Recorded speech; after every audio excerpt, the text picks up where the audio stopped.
going down through our top 5 political pieces of sound from this year. Yesterday we heard from Scott Brown. Now here's Lisa Murkowski from the Alaska Senate race.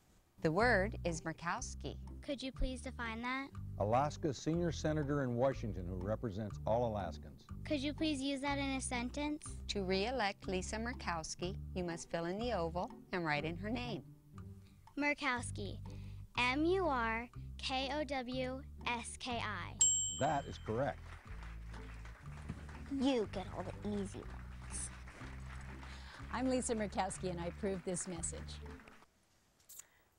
Oh, so appropriate that we run that on the day when Lisa Murkowski, even though people spelled her name incorrectly, still allowed to come to United States Senate.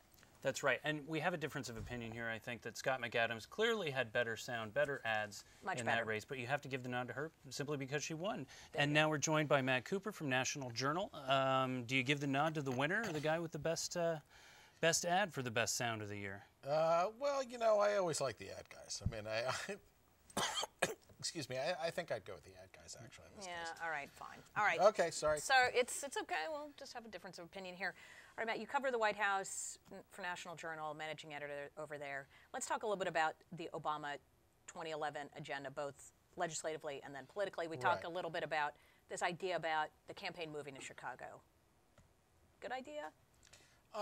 You know, it's a symbolic gesture. Look, I mean, for whatever structural problems it creates in terms of, you know, getting back and forth between Washington for top staff, it sends a message that you're connecting with the country, you're not a prisoner of the Beltway. And, it's, you know, it's not a bad gesture. As you pointed out in the first segment, Al Gore did this in 2000. He started the campaign on K Street. He moved it out to Nashville. You know, it doesn't hurt, I think.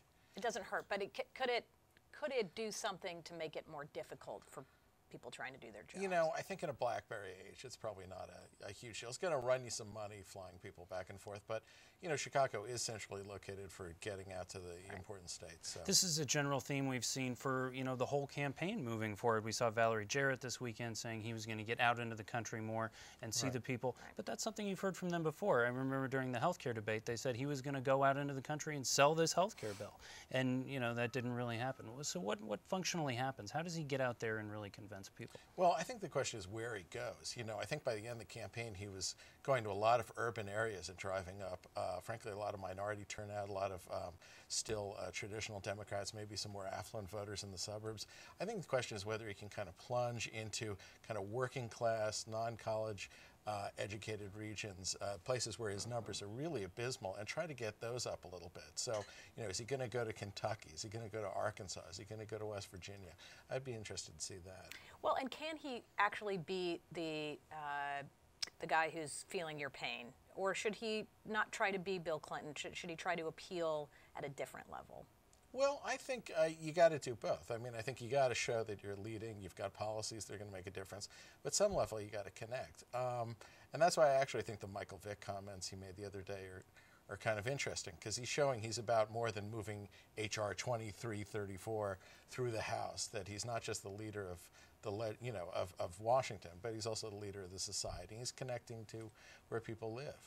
Will the same thing happen with his comments like on gay marriage, where he moved in a direction that people in those places that you're talking about in Kentucky would disagree with an evolving position on that issue? Well, probably. I think that's right. I mean, I think, as you noted, there's not a lot Congress is really going to do on those issues. But, you're the president, you're the leader of the society, and you want to sort of connect on the issues that people are talking about, even if you can't do things legislatively about them.